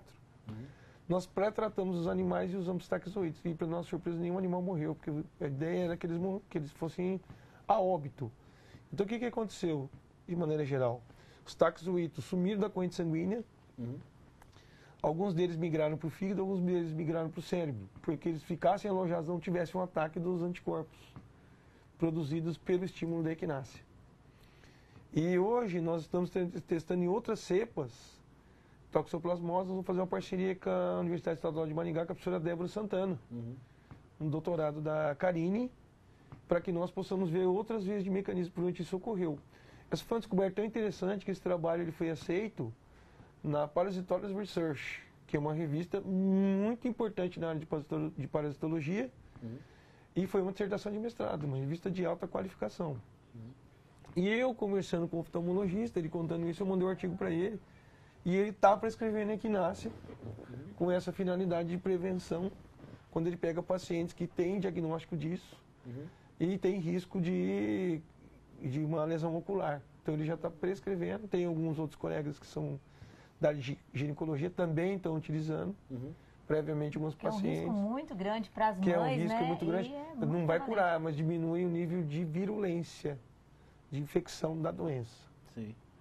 Esse é o termo correto. Então, a equinácea hoje é uma planta, assim, você vê, uma planta que é muito estudada, que eu achei que a gente não ia produzir mais nada, e a gente fez um modelo de doença e deu certo.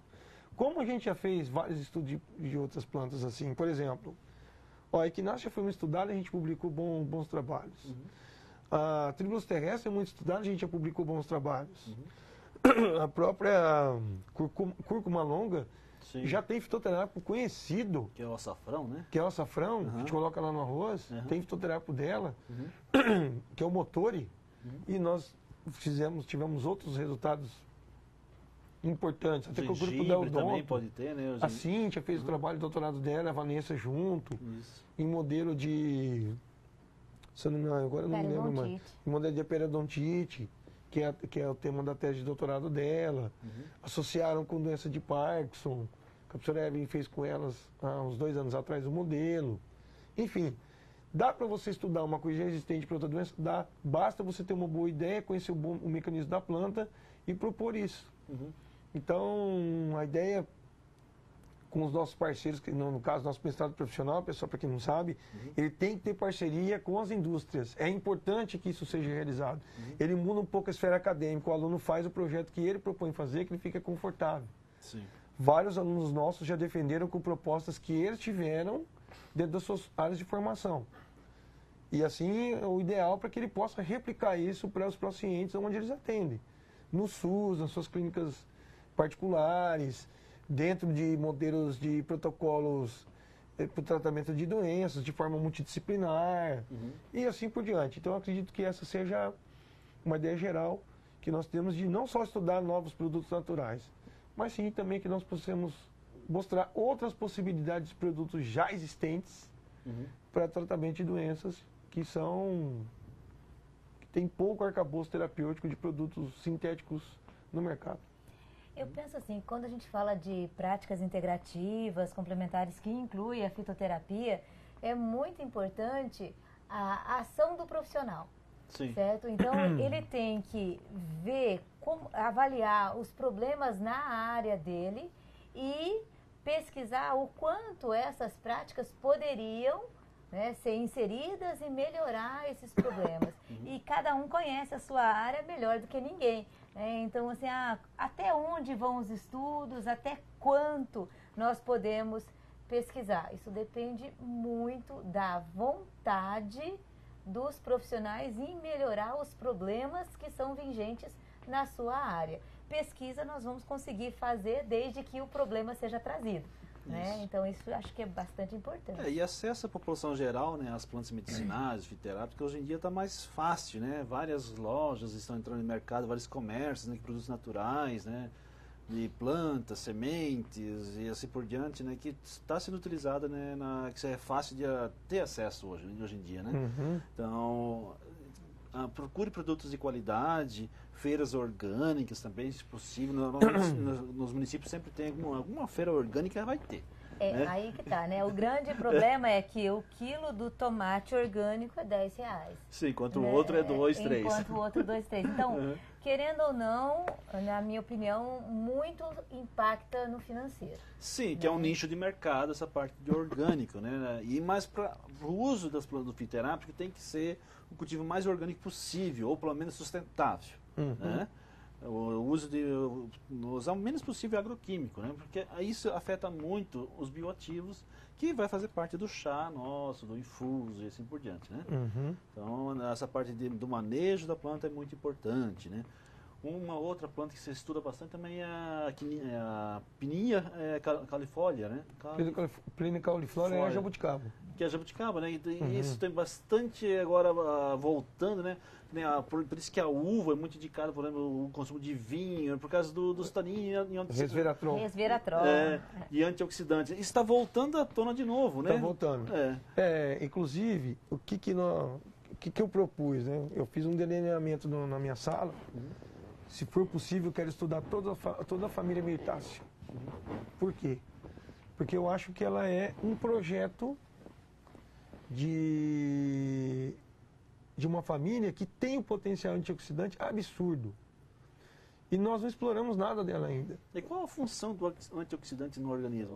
O antioxidante, basicamente, no modelo que eu utilizo, tem várias funções, mas falando basicamente no que a gente utiliza, os radicais livres que são liberados dos processos inflamatórios causam lesões na camada do endotélio, no rim, no fígado. Então, quando você utiliza esse potencial antioxidante, você reduz o grau de lesão. E eles fazem um mecanismo chamado de scavenger, de varredura desses radicais.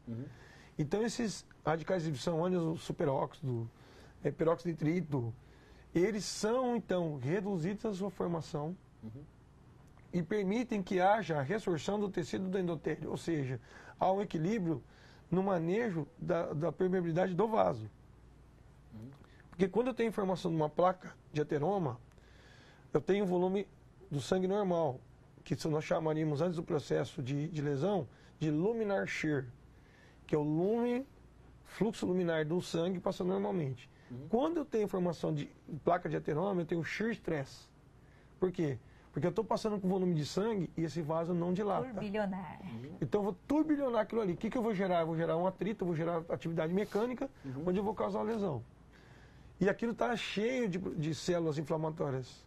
Por exemplo, ali tem neutrófilos, tem eosinófilos, macrófagos, citocinas, quimiocinas ali que estão gerando lesão. Então, quando você usa um antioxidante, que seria os componentes químicos dessas espécies das Myrtáceas, são antocianinas, ácido elágico, entre outros, eles, por mecanismos diversos, por inibição de COX, por ativação da superoxidimutase, que são enzimas que têm atividade antioxidante, eles reduzem isso demais. E aí você olha, por exemplo, um modelo que eu faço em coelho, eu não vejo lesão no vaso com eles. Eu vejo a redução do colesterol com a simvastatina, mas eu não vejo macroscopicamente a redução da lesão da placa, porque ela não tem essa função. Outra coisa é o envelhecimento, né? Envelhecimento também, que é com certeza. De todo mundo. Infelizmente, né? Nascemos, começamos a respirar e produzir. E para complementar, teve aqui um professor do Uruguai na mesa redonda, chama Nelson Bracesco, ele é médico. Ele trabalha com um modelo chamado atividade paroxonase. A paroxonase é a enzima que ativa a plaqueta, fazer aderência no foco da lesão. Porque eu acredito também que esses antioxidantes inibam a paroxonase de fixar essa plaqueta no endotélio do vaso, onde ele está lesionado em modelo de arteriosclerose. Então tem atividade antioxidante e antiagregante. Mas não porque ele reduz a agregação plaquetária, mas que ele inibe a agregação da plaqueta no vaso por inativação dessa enzima. Que chama-se POM, que é paroxonase. Então ele faz esse ensaio lá, dá para fazer aqui, inclusive nós discutimos bastante no congresso. O ano retrasado eles estiveram aqui, que na mesa redonda estavam aqui no nosso programa a Christine Monran, do INRA da França, o Anderson, do México, da UAM, e o Nelson Bracesco, do Uruguai. Então nós tivemos uma mesa redonda de 3 pesquisadores de países diferentes que trabalham de forma convergente com bioativos, que utilizam muito mais bioativos do que nós. na verdade. E nós temos essa biodiversidade Cidade enorme. O Brasil é um dos países que mais tem diversidade. Nosso Olha problema, a Amazônia toda que nosso tem, problema Mata hoje, Atlântida. nós temos 2 problemas graves no país, do meu ponto de vista, olhando já com as experiências que eu tive. O primeiro é o aspecto regulatório. A velocidade de você fazer a aprovação desses processos regulatórios no Brasil é demasiadamente demorada. Então nós temos resultados que comprovam eficácia e até clínicos, mas nós esbarramos em outro problema, tributação. Eu acho que esses medicamentos, suplementos que são utilizados para tratamento de doenças crônicas, como hipertensão, Brasil, né? é muito imposto. Eles deveriam ser subsidiados. Eles falam assim, não, mas tem a farmácia popular, que já é de graça, mas isso não basta. Sim. Nós temos que criar, nós estamos deixando de utilizar o conhecimento popular, a etnobotânica, a etnofarmacologia, que está comprovada por questões tributárias. Sim. Se ela deveria ter subsídio para a sua produção, para manter os saberes populares, manter os arranjos produtivos locais, para melhorar a indústria local, regional, com criação de cooperativas de criação de produtos naturais, na forma de chás, extratos de plantas, para que isso então chegasse à população com custo baixo. E não só para o tratamento, E não para a só- prevenção, né? Porque, tem uma pesquisa, só para concluir minha fala, que mostra que com o avançar da idade, os medicamentos que nós utilizamos para melhorar as doenças, eles vão melhorar, eles vão afetar outros órgãos. Nós vamos ter problemas Efeitos colaterais, né? de efeitos colaterais com o próprio fármaco. Por exemplo, o fígado meu não vai ter saúde para metabolizar aquele Quantas medicamento. pessoas estão desenvolvendo hepatite Gente, medicamentosa tosa, que evolui para cirrose hepática? por úlcera conta disso? péptica, úlcera gástrica. Então, o que é hoje o boom dentro da Europa para estudar? Suplementos que sejam adjuvantes aos tratamentos convencionais. É isso que eu acho que seria a nossa vertente futura de reflexão aqui para a gente pensar nas pesquisas. Associar os suplementos aos medicamentos convencionais, às doses usuais, avaliando fatores de risco, de associação e melhoria do processo de saúde e doença. Acho que acredito que seja uma isso. das... Tipo uma síndrome, né? Que é o alcoolismo, né? Certo. Que é muito problemático aqui no Brasil. A Dani comenta bastante nessas práticas integrativas no uso, por exemplo, do tabagismo, enxaqueca, assim por diante. No alcoolismo, como é que fica, Dani? Dá para usar produtos naturais ou só as práticas interativas podem ser utilizadas na parte do alcoolismo, por exemplo? Então, com relação ao alcoolismo, eu tenho experiência com as práticas integrativas. Com a acupuntura, com a auriculoterapia, com resultados maravilhosos, a ponto de pacientes que eram classificados como gravíssimos, né, de dependência alcoólica gravíssimo, caírem para dependência leve. Né, só mesmo com o uso das técnicas orientais. E quanto tempo que dura esses tratamentos, assim? Como é que funciona isso? Então, assim, varia. Depende do dependente. Depende do dependente. Eu sempre brinco com o paciente, isso não é casamento. Tá? Porque as pessoas pensam assim, não, agora eu vou ter que vir ao consultório semanalmente fazer acupuntura. Sim. É muito mais prático, né? Eu tomar um comprimido de qualquer coisa. Sim. Tá? Então, assim, as sessões começam semanais, passam a quinzenais, dependendo da resposta do paciente. Então, você perguntou assim, algum fitoterápico no alcoolismo? Eu não conheço, certo? Eu não conheço. Mas, se nós utilizarmos acupuntura, tá? Nós utilizarmos microsistemas, como é o caso da auriculoterapia, certamente nós teremos bons resultados. Porém, depende da vontade do paciente. Né? Algo que me deixava assim, muito feliz com relação aos pacientes é que eu perdi muitos pacientes durante a pesquisa. Como assim, Daniela? Morreram? Sim. Não. Perdi por quê? Porque muitos deles voltaram para a família, né? Muitos tinham sido abandonados pela família, porque o alcoolismo é um problema social. Gera depressão e tudo também, diferente né? do tabaco, que muitas vezes só prejudica a pessoa e os fumantes passivos ao redor, mas né, isso demora um tempo. O alcoolismo não, tem um impacto social muito grande, a ponto de a família abandonar, né? O empregador aceita bem um fumante, mas um alcoólatra dificilmente. Sim. Então, muitos pacientes chegavam para mim e falavam assim, não, doutora, eu estou parando de vir aqui porque agora eu voltei para o meu emprego. Então eu fui recontratado e não consigo continuar a pesquisa porque era semanal. Então, quando eu falo assim, perdi pacientes durante a pesquisa, é algo que para o pesquisador o deixa muito triste, mas para mim me deixava muito feliz, porque isso significava que o paciente tinha sido reintegrado à sociedade. Então, olha que benefício considerando os bilhões que são gastos, não de forma direta com o alcoolismo, mas também de forma indireta.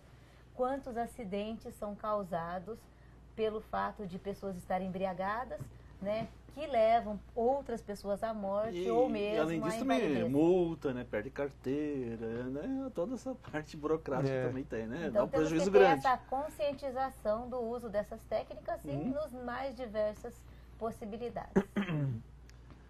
Então, pessoal, vamos indo para a finalização do nosso encontro, nossa mesa redonda, né? Agradeço muito aqui a presença do professor Emerson, né? Ele é o coordenador do programa do mestrado de plantas medicinais e fitoterápicos, deu muitas dicas para nós na parte de fisiologia, né? Da parte da antioxidante, e assim por diante, de patentes, né? Um camarada aqui muito dinâmico, parceiro. Agradeço também a professora Daniela Boleta, a odontologia, trabalhando com práticas integrativas e produtos naturais também, eu como agrônomo na parte de produção. Então vocês verem que a parte de produtos naturais, essas práticas integrativas, né, o uso da saúde, cadeias de produção, né, desde geral, um fitoterápico, tem várias, né, funções e, né, várias aplicabilidades. Então, eu agradeço muito a presença de vocês dois e pelo convite de estar aqui, né, por vocês estar aqui. Agradeço imensamente, né, a amizade, e vamos continuar com as colaborações.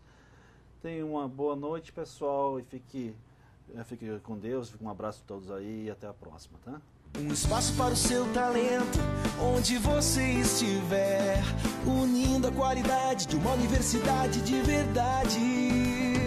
A qualquer hora, em qualquer lugar, se eu penso em EAD, eu penso em Unipar. A qualquer hora, em qualquer lugar, educação à distância é Unipar.